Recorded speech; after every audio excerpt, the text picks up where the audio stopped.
Adam, I'll tell you, my last and final memory was seeing the nose of the plane beginning to dip, my friends screaming out, "We're going down," hearing the screams of both Leah and Elliot behind me. And me, I just remember grasping onto my seat, extending my legs, and feeling the weightlessness of my body, feeling my stomach going into my chest. And in that moment, I was certain that I was going to die. Hey guys, really interesting episode of the Army of Great Men today. You know that we've all heard the saying, "The Lord works in mysterious ways," and I think what people mean by that is that the Lord oftentimes, God will oftentimes give you things that you know maybe not even necessarily something you didn't know you wanted, but something that you didn't, you really didn't want at all. And then you'll look back on it and see that it's exactly what you needed. You had to go through that thing you didn't want to do in order to get the place that you were meant to be. Um, Today's guest on the Army of Great Men, his story is that completely. He is a walking example of exactly that. I think you're really going to enjoy the episode. We have professional skateboarder Dave Jonsson with us today. New episode, Army of Great Men. Let's go.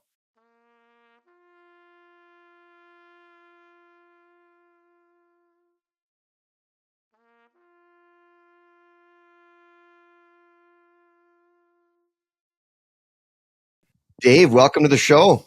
Hey, Adam, I just want to say I'm a huge fan of yours. Thank you so much for what you're doing for men's health and just contributing to the conversation. I just so appreciate it. I'm so honored to be here today. Yeah, I appreciate it, man. It's going to be a great conversation, and your story is so inspirational. I think everybody should know it. It's just such a fascinating story. So I'm really honored to talk with you today. Thanks so Um, much. so, Dave, tell me what your life looked like prior to 2007. What are you doing? Where are you Yeah, living? that's What are you right. doing? Like, what's your life look like? Because this Let's is go, give man. the preamble before we jump into Well, the turning point. I tell you, I was born in one of the most remote, random places on the planet. I was born in Reykjavik, Iceland. Actually, Wow. right outside of Reykjavik, I'm in a place called Hamrakverfi, which literally means the town of hammers. Okay, we were just a bunch of tools there. Anyway, I grew up there. First 10 years of my life, there was a recession in the late 90s, and my dad often moved our family to Vancouver, Canada. So I remember coming off the plane, not knowing any English, and just being brand new to this country. But right away, I think it's the desire just to be cool or find a community. And I saw a skateboard for the very first time when I came here to Vancouver, Canada, and that thing became really my life pretty quickly. I jumped on that skateboard and pretty quick found myself with a group of guys and finding community and really a form of identity uh, pretty early on. And then through my high school years, I was just that skater kid, and it's amazing what skateboarding does to a teenager. You just start to look at things differently. You walk and you see a set of stairs differently. You see a ledge differently. You see the curvature of architecture differently. You begin to Sure. to just view the whole world as your playground. And Right. I think I was probably about 16 years old when I was first sponsored, and I remember looking at this box of shoes and jeans and whatever, and I thought I had made it at that point. Like I had made it. This was like I this is my life calling. And Yeah. so I committed everything into skateboarding from a very early age. But at the age of 19 years old, I had a very tragic event that would change that completely.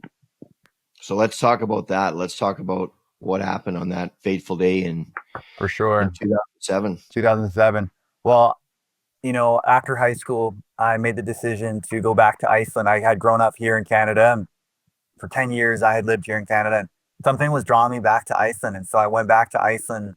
And it was there that I met this legend of a guy. His name was Guðni Rúnar Kristinsson. Okay, we have some interesting names in Iceland. And this guy was a legend on so many levels. Not only was he just a really great skateboarder, really talented, but he was really a leader in the community. He was someone who just was someone to look up to. He was the oldest of six brothers and just an all around good guy. And so right away, I was drawn to Glenn and we became really good friends. And he got his pilot's license at the age of 20 years old. And I remember him one time after a skateboard session, just looking up, and there was a Cessna plane, and he said, "Dave, I'm not settled with just being a skater. I want to be a pilot." And it wasn't too long after that where he actually came to me and he said, "Hey, Dave, we're at this place called Pitt Meadows." Now, Pitt Meadows is a small little town close to me here in Canada, and they had a program that was pretty inexpensive to rent planes. And for Grune to rent a plane in Iceland versus Pitt Meadows, it was a third of the price in Pitt Meadows. And so it was his idea. He came to me, he's like, "Yo, Dave, why don't we go to Canada? And what I'm going to do is I'm going to collect hours, and I can actually collect far more hours at a way cheaper rate, and I can get a trip out of it. Like, would you come back to Canada?" And so it was at that point where I found myself coming back to Canada and living for 3 months here in Canada with Bruni. But it was on the very last day of our trip together where this tragedy would occur. Okay. And so what we were doing is we had, Whistler, British Columbia? Of course, yeah. Yeah, right. So we had done a great hike up there. Right below Whistler is a place called Squamish. Yeah. And Squamish has this epic hike called the Chief. And the Chief is just, if you ever are in BC, it's one of those things you got to do because it's just at the end of it, it's only an hour and a half up, but it's just beautiful. Yeah. And Grune, honestly, one of the pinnacles of our summer together was we had done this hike. And his last and final desire in BC before going home was he's like, "Man, I want to rent a plane. And this time, you know where we're going to go? Let's go to the Chief, man. Let's go there. And instead of seeing it from its peak, let's go higher. Let's fly above it." It seemed like a great idea. It seemed like really a capstone to the summer, if you will.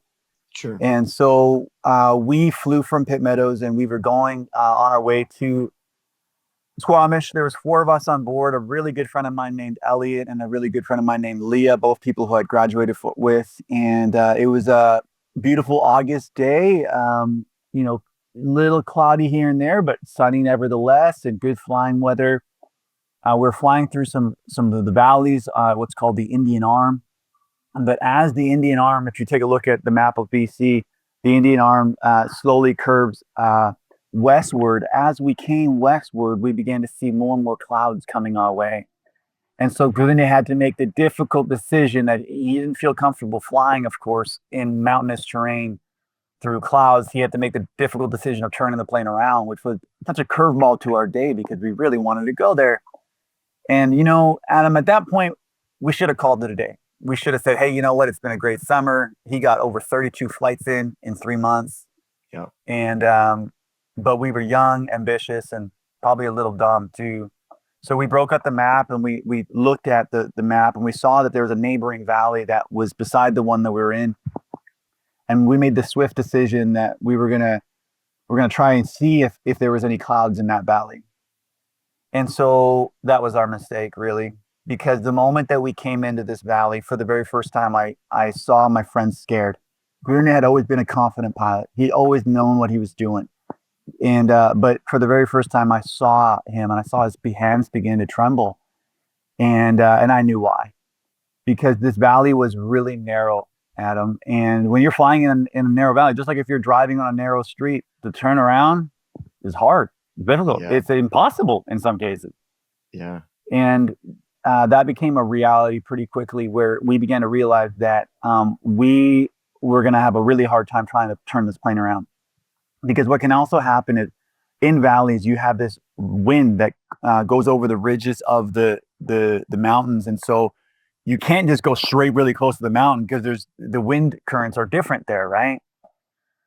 So anyways, my friend began to try and pull on the controls of the plane to try and get the plane above the mountain. And that wasn't working. And so what he tried to do in a plan B effort was try and turn the plane around. And so we managed to turn the plane around, I'd say about 90 degrees. And then it was at that moment when I heard this really loud sound. And it was the engine stalling because he had gone too slow in order to try and make the turn.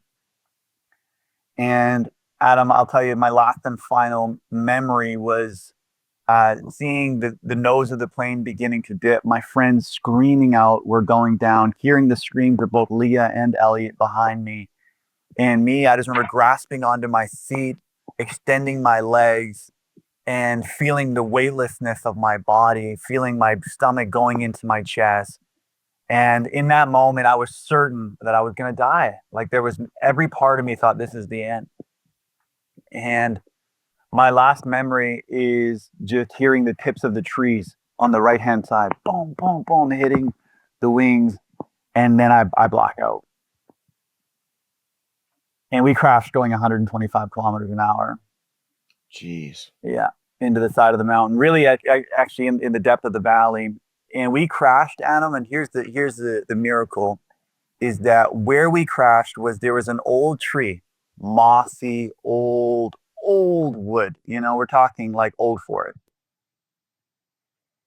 Maybe I'd say with the diameter of maybe even a 6 foot diameter of a tree, you know, mossy.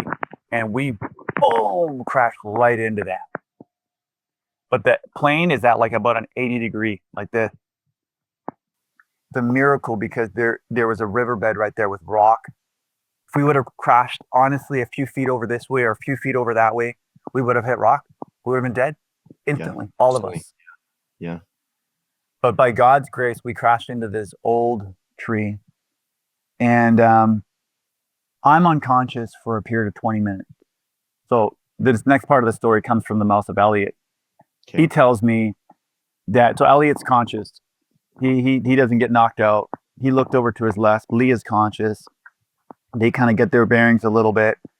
And Leah's broken her arm. She's got a broken nose. Elliot has no broken bones, but of course is rattled. Yeah. Takes them a while, but they're able to get the right door of the plane open, which is my side. And you're still, sorry, are you on the ground now or are you still up in the air? We're I mean, if you're able to put pictures into the podcast, I don't know if you are, but I have pictures I can send you. But the plane you'll see in the pictures is just at an 80 degree and it's like the nose is on the ground. Yeah. Both wings are cracked off. And I'm hanging in my seat like this. And I'm in my seat. So the only thing keeping you in your chair is your seatbelt at this stage. Exactly. But all of the bolts in my seat that were anchored, metal bolt, dust. My seat is looped. Wow. And in fact, my seat's come forward and it snapped my leg, my femur in two places in half. And my leg is broken and my leg is tucked underneath the seat and my weight and how I'm positioned is pinning me to the plane. Oh. And my knee, like when I come to, and I'll share that in a moment, when I come to, my leg is not only broken, but it's twisted. And I see my heel poking out. So it's my leg broken and twisted. So my knee was, honestly, it's a miracle that I can still skate today. Even yesterday when I was skating yesterday, I came for a quick stop like this and I felt my knee just shift. And I know that's from the plane crash, bro. Because my knee was twisted for a period of 20 minutes, like just in a really awkward way. Jeez. So anyways, in that time period, Elliot is able to get the door open. He tells me that the door, because of the bent metal, it doesn't just pop open. He's able to get out of the plane. He gets Leah out of the plane, traverses these slimy rocks, puts Leah down. And here's honestly a part of the miracle of the story, that Elliot, even though he's covered in gasoline and he's safe, his girlfriend's safe, and for all he knows, we're dead, he makes the decision to come back to the plane. And he tells me that the gasoline smell is so strong, so potent that he's having to hold his breath, and then he'll come close to the plane and be like, Dave, Dave, Dave, and then kind of back off. And he's doing this for a while. He's having to reach up and shake me. He's shaking Elliot, and we're both lifeless. And it's not until he takes his hand and he goes and he smacks me across my face as hard as he could. Now, I'm not suggesting this is good first aid, but it worked. He shouts, Dave. He smacks me, and I come to, and you know what my first words were? Adam, my first words weren't like, oh my gosh, what happened? Or crap, what the? My first word? My seatbelt, my seatbelt, my seatbelt. Because subconsciously, I had known for 20 minutes that, you know what? I was having a hard time breathing. Right. I couldn't breathe. Because I'm hanging in my seat. The seatbelt is suffocating me to death. Sure, of course. Yeah, Yeah. I can't. It's and I got stuff on my back. That was my first words anyway. My seatbelt. And again, it doesn't just click and take off. He is yanking on this thing. He's at it. What feels like for an eternity. I think it was like maybe 5 minutes. Finally, that seatbelt comes undone,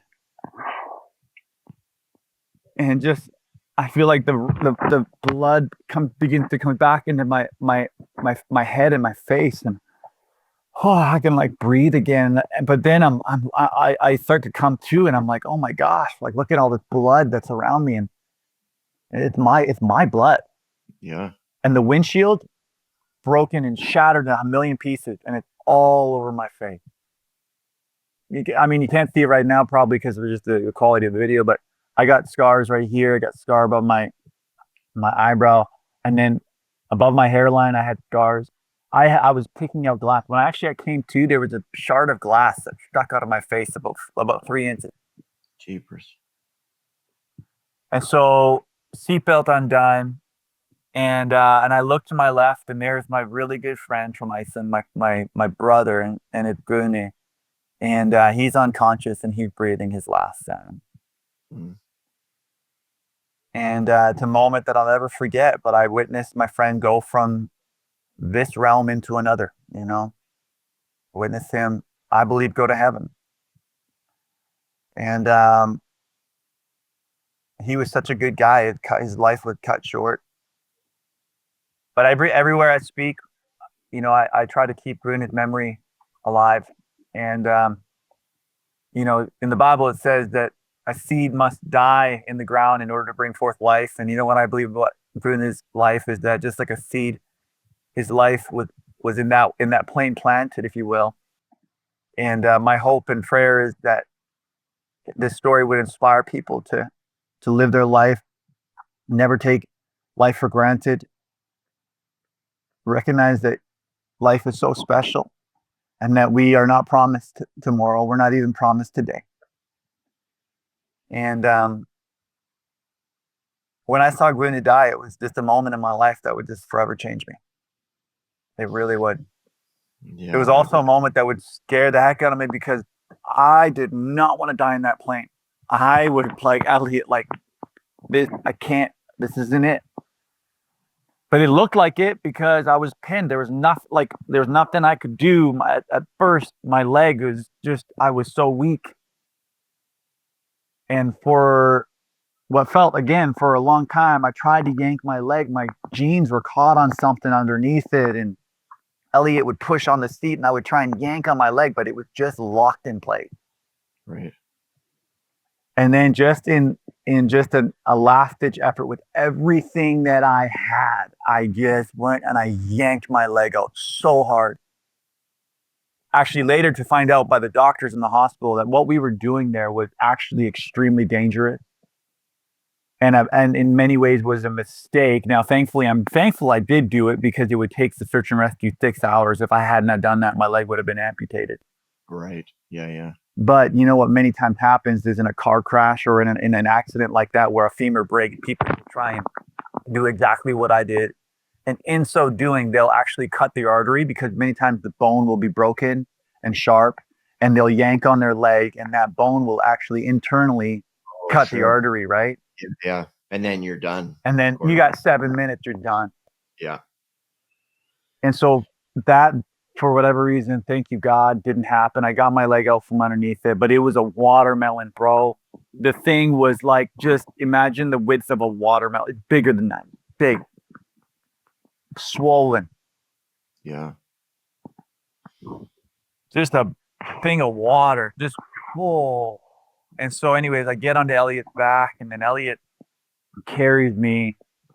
And after about, I don't know, a couple minutes of trying to carry me to where Leah was, he puts me down and I'm delirious. I'm hanging there by a branch. And I don't know what came into me, but I, for whatever reason, let go of the branch to see if I can stabilize myself with my leg. I mean, it's like the soccer player who like twists his ankle on the field and is like, yo, coach, like, can I still walk on it?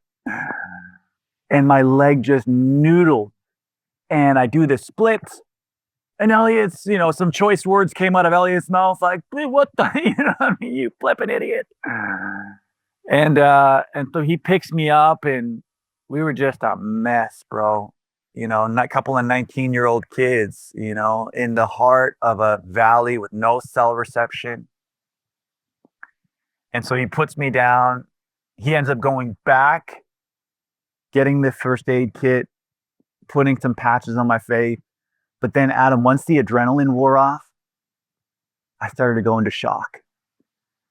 And I start to convulse, man. And I start to my body starts to tweak.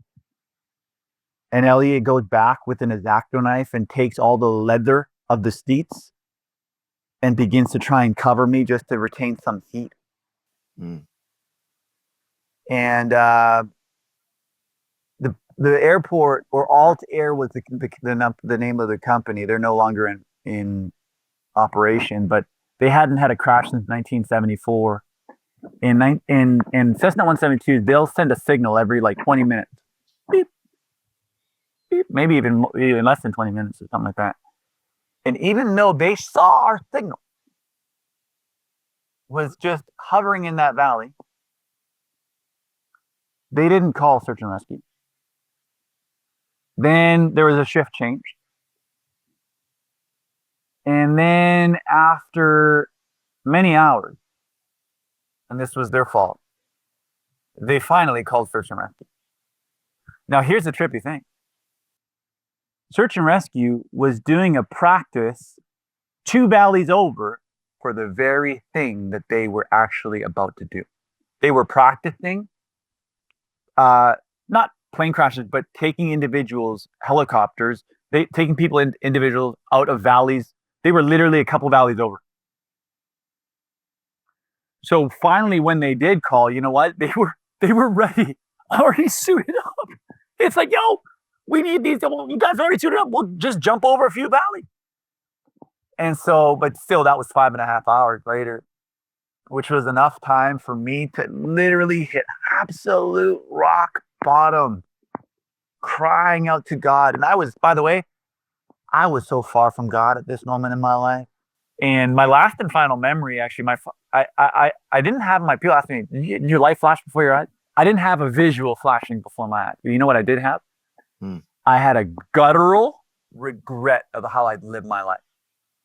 Like this, like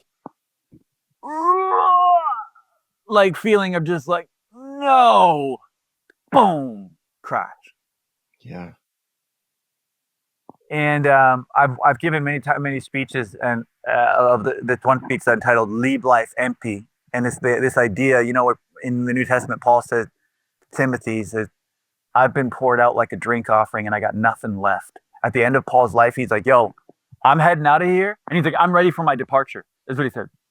He's like, "I'm heading out of here. I'm leaving life not full of ideas, not full of passion. I'm leaving this life. I'm ready for my departure because I put everything on the line. I pursued every dream, and I pursued God in the process of it." Yeah. That was not me. This guttural regret was a representation of the fact that I had not been living out my purpose. I had not been pursuing my destiny.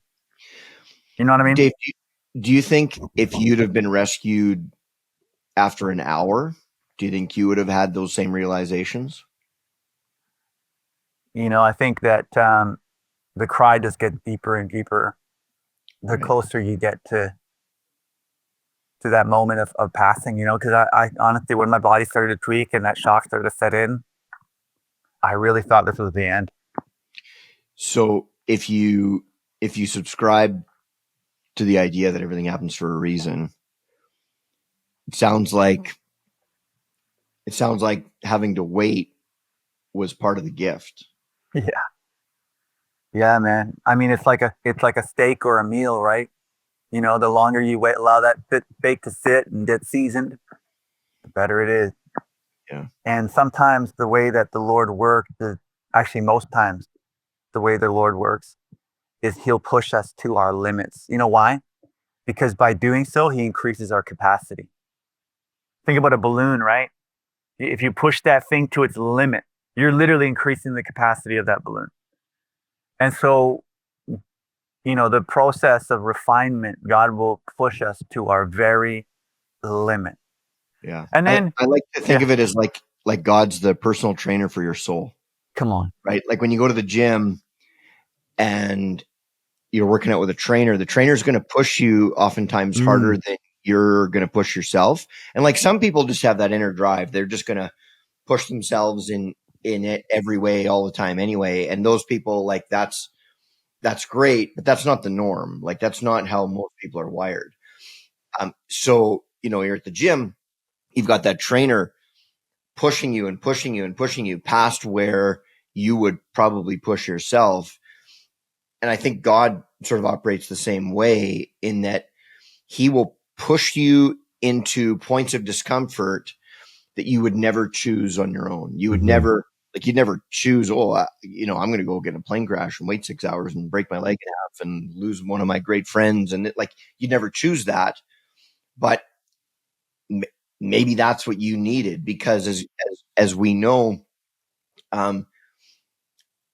what impacts us doesn't just impact us. When we're formed into becoming better and stronger and this and that, then we can take that light and we can impact others in a way where they don't have to go through what you went through, but they can still learn the lessons that you learned because you went through them, and you're going to teach them to others. Yeah. Yeah. What a gift. Yeah. And that's It sounds wisdom, right? awful to say, There's a difference. There's a difference between knowledge and wisdom. And I think Totally. what the difference is experience. Yeah. 100%. Yeah.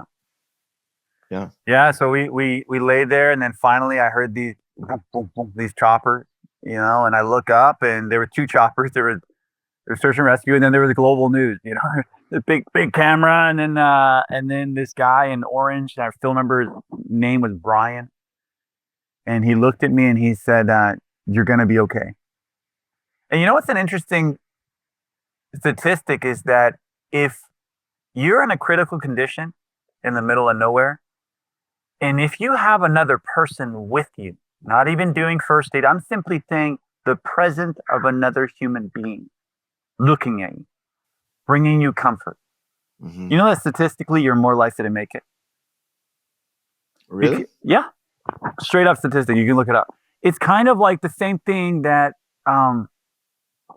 I've heard it said that a great white shark is more likely to attack a single seal as opposed to a pack of seals. Because when we're isolated, when we're by ourselves, we're more likely to succumb to the circumstances, right? Yeah. I think there's something that is comforting about another human being, and I would say Elliot and Leah were, I wouldn't be here today if it wasn't for Elliot, and Elliot was the best man at my wedding, but I tell you, when I saw that search and rescue, all of a sudden, then when this guy says you're going to be okay, it was like, oh my gosh, second chance at life, you know what I mean? And then they put me in this basket, which was just kind of like a large sleeping bag, really thick. And I just remember them zipping it up, and it kind of had this little hole right here for your eyes. And that's it. And then I just remember seeing the helicopter coming closer and closer and closer. I remember just seeing the hand bring this basket in. And literally the moment that the basket was put in, I pass out.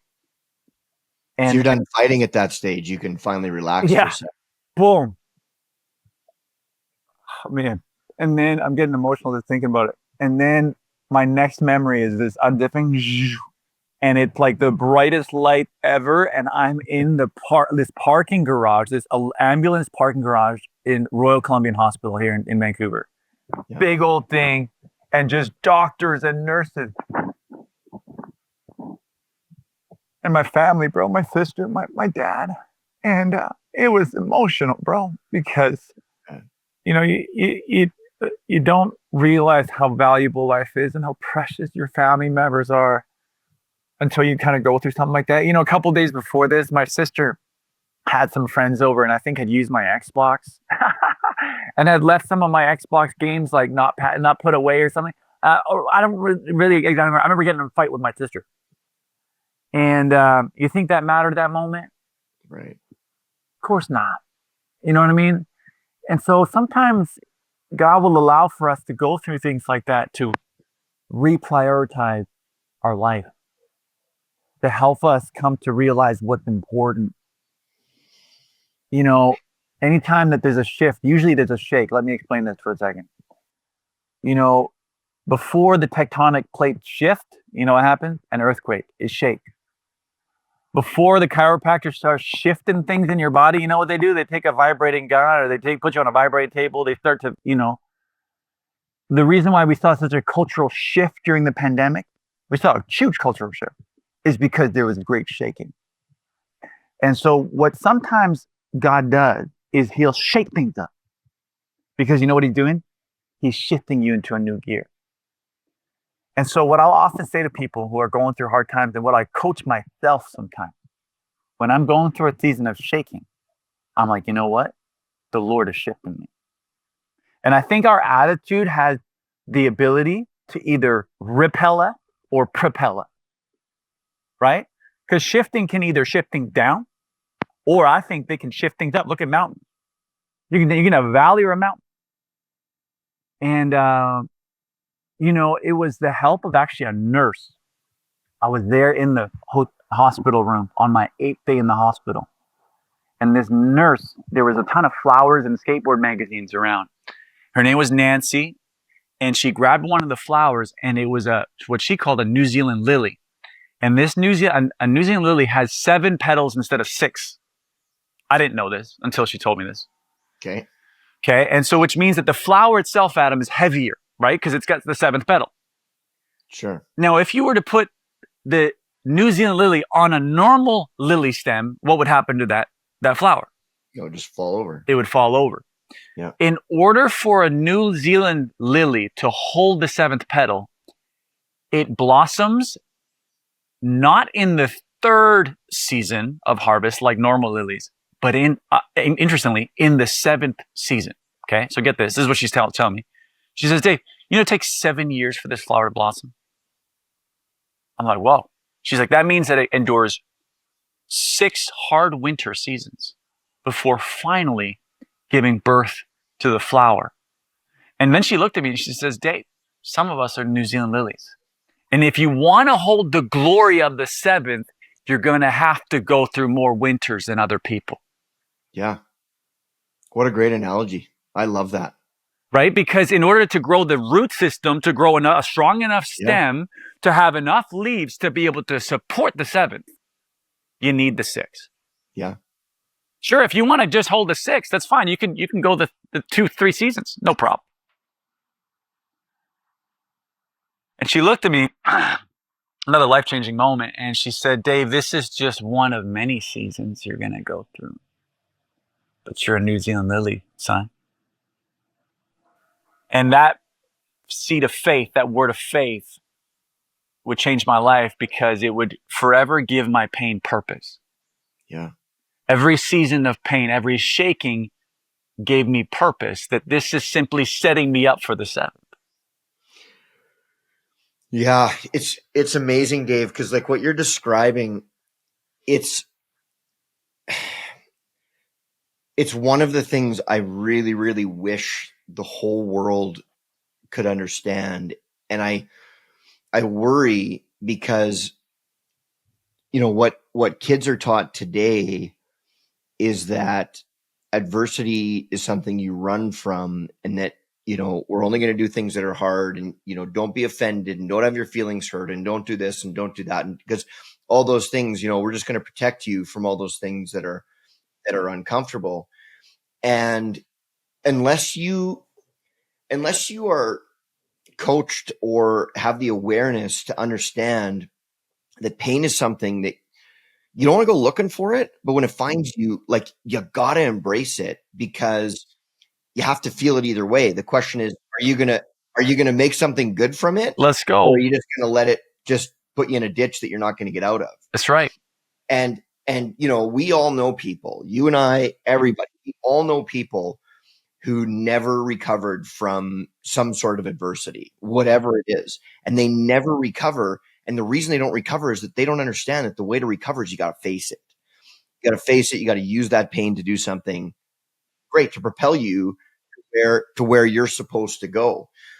And it's this constant fine line between like enjoying those awesome times, the rewards. And when you're in that state where there is no vibration, there is no shift, no earthquake, enjoying those times, but also recognizing that you don't get to decide when the next level's coming. But when it does, you got to just look at it and go, okay, I'm in. I just had one the other day. So I, like, in my little 2-year, it's a blip in the grand scheme of things, but I went through a major shift in the last couple of years. Right. And, I've known that there was one last element that I was going to have to do.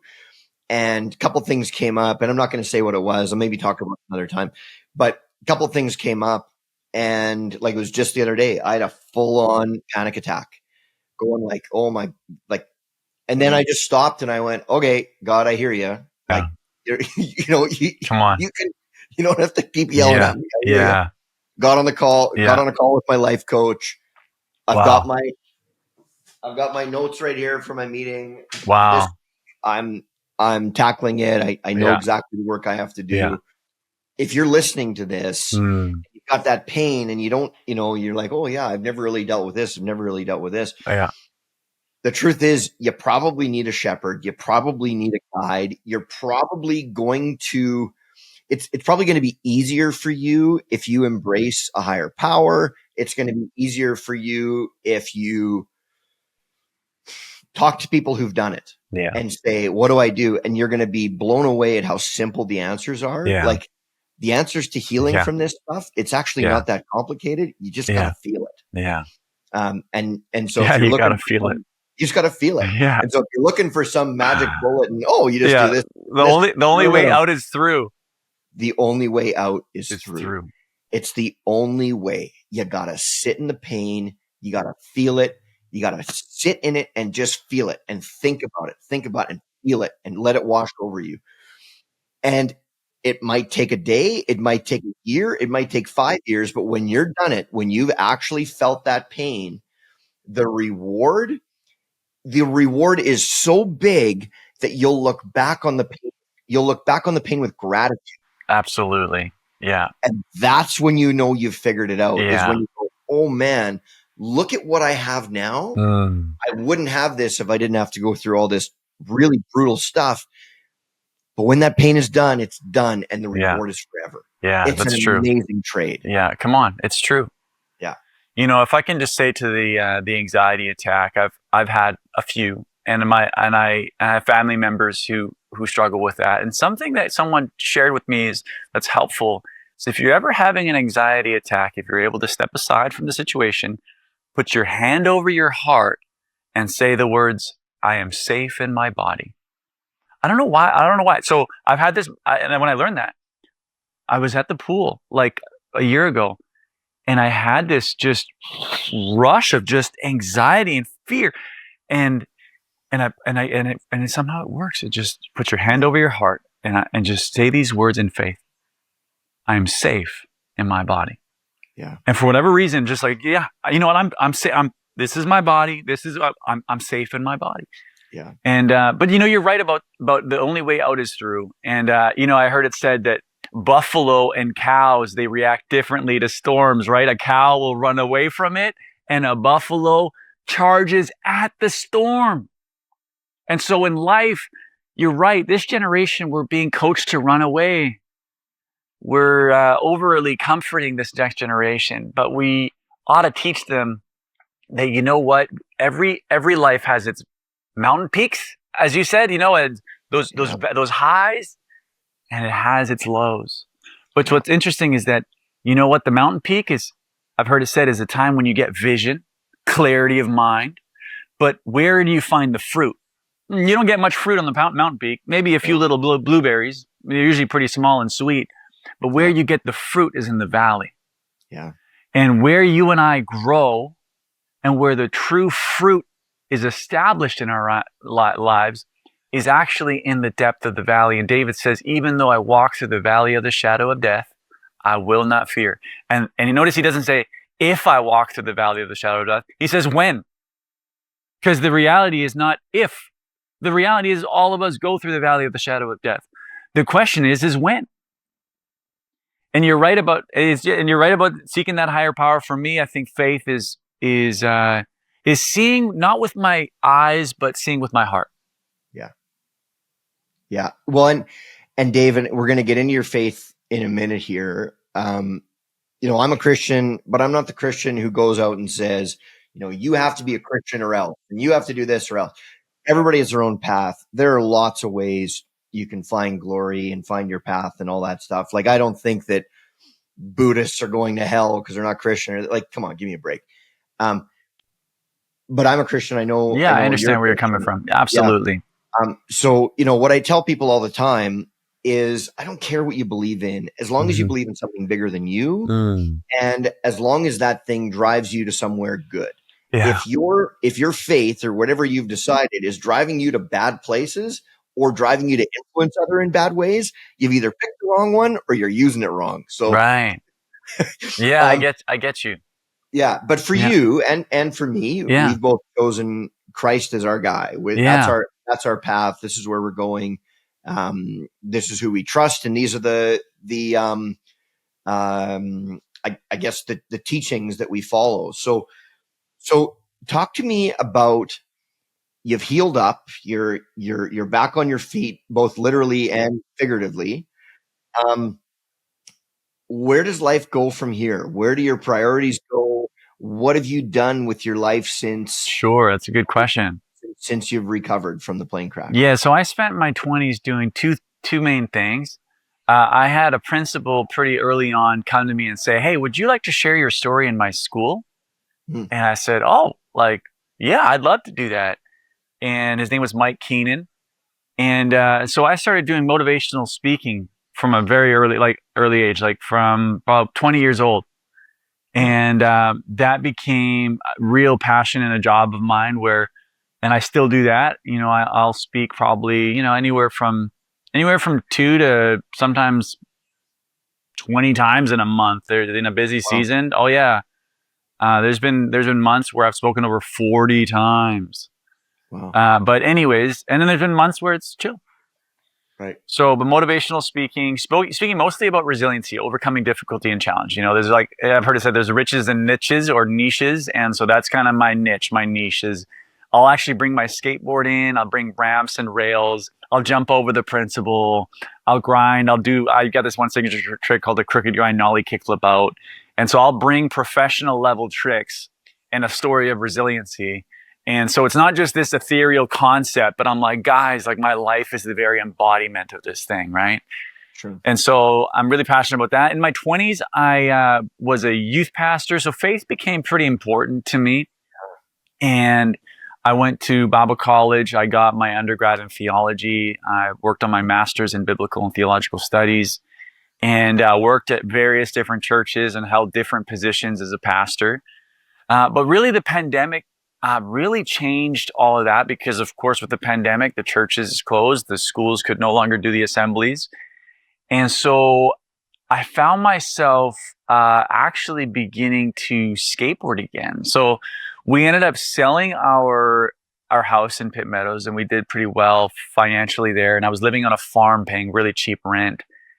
And Adam, I just started skating. And I think it was therapeutic, in the sense that in the pandemic, we were just a lot of us kind of twiddling our thumbs. For me, it was I started skating and really taking skateboarding to a level I hadn't before.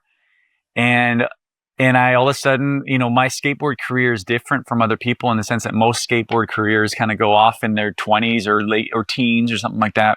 Sure. I didn't turn pro until I was 30. Wow.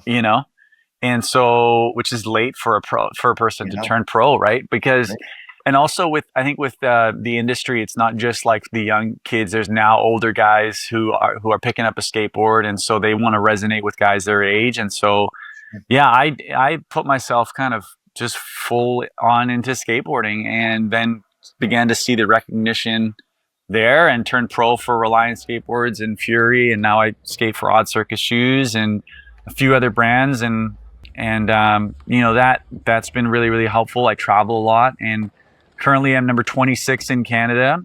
I skate Tampa Pro, which is the world's most notorious skate contest every single year, and so I get to skate with the 70 top skaters in the world. I pinch myself, and it's just kind of crazy, And even just on Tuesday, the independent team, which is like an independent truck team, came, and I know half the guys. And for me to know these guys by name is just like, it's almost like, imagine watching Friends, and then all of a sudden knowing, Rachel and Monica and stuff like that. For me, like as a skater, it's like you grow up watching these guys. Do they all know your story, Dave? Yeah, absolutely. So what's really cool about Tampa Pro is they actually do a church service. So Tampa Pro is the longest running pro contest in the world. And on Sunday morning of the contest, which happens in April normally, they actually do a church service.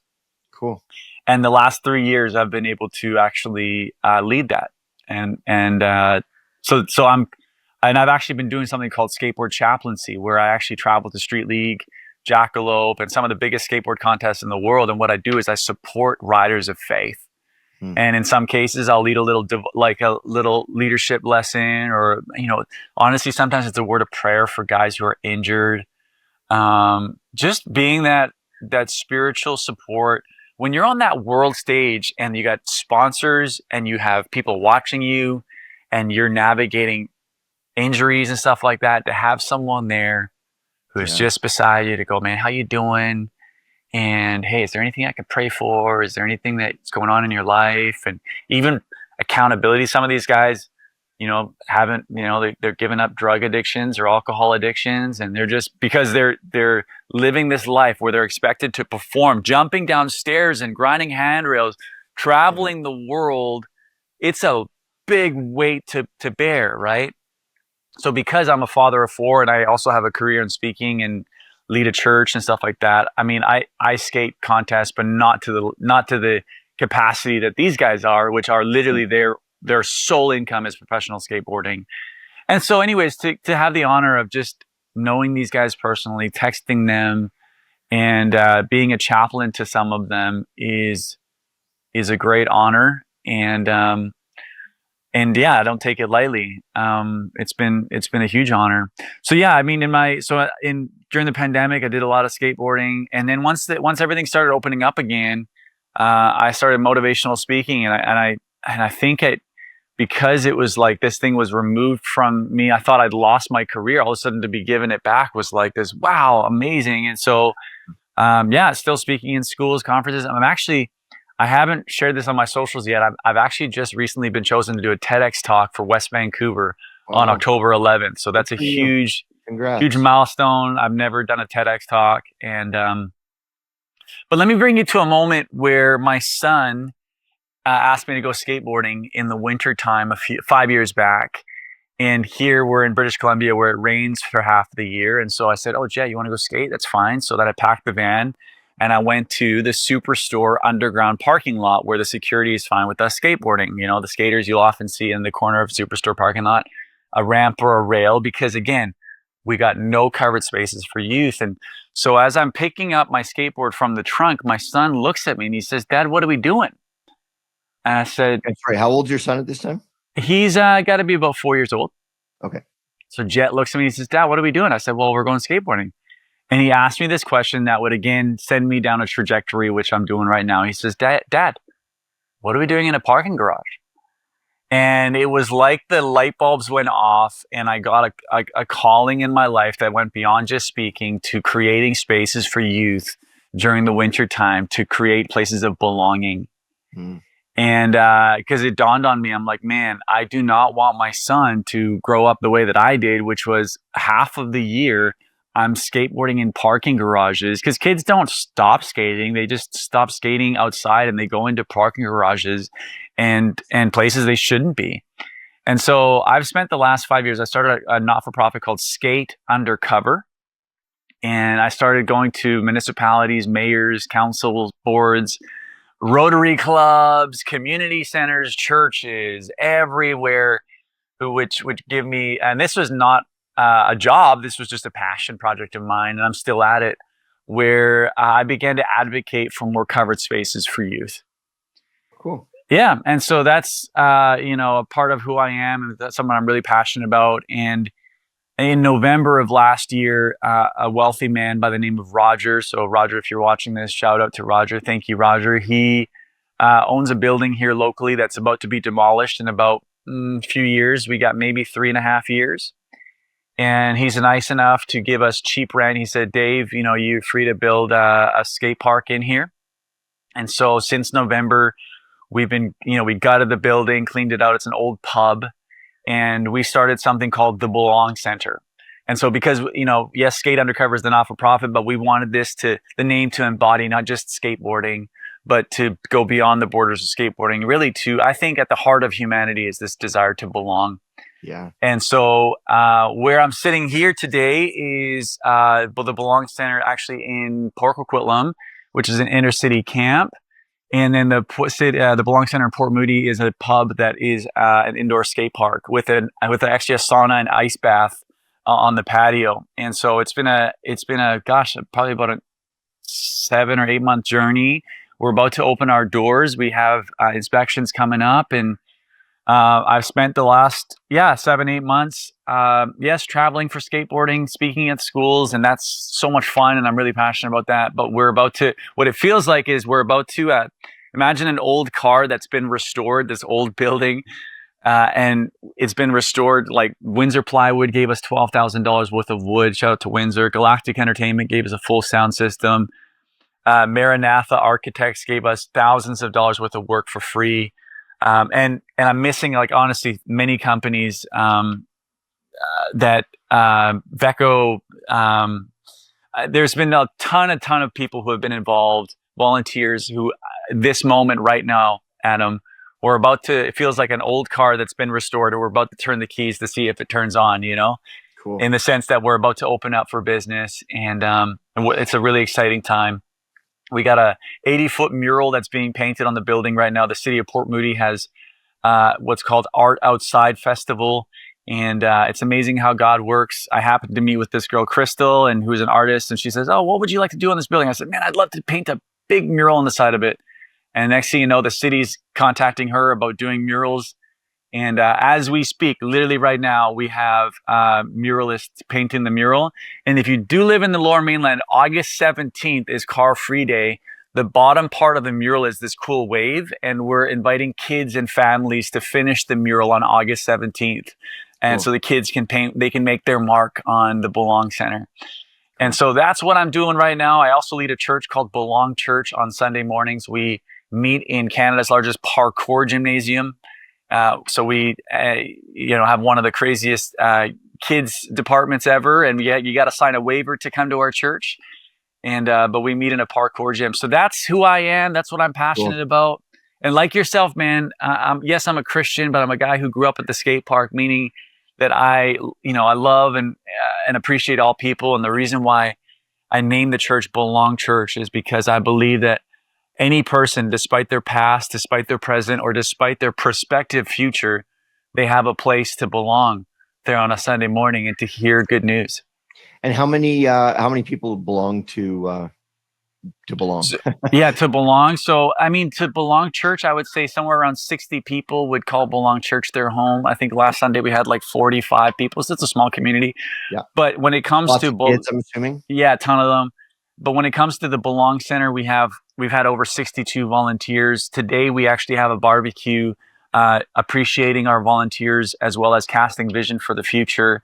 And we have, I think, somewhere close to 80 people coming here tonight to eat some burgers, to play some games, and to celebrate this vision. So awesome. That's great, man. I love what you're doing. And, one last question before we sign off. So you talked about you're stuck in the plane and you're shuddering, realizing with regret, realizing that you haven't lived a life worth living to that point. How do you feel now? If the big meteor came and wiped us out tomorrow, how are you feeling about the market? I'm almost there. God gave me something 5 years ago, and it's a book. And I've been writing it for 5 years. And there's one thing: if I was to meet God right now, I would still feel like I got something else to do.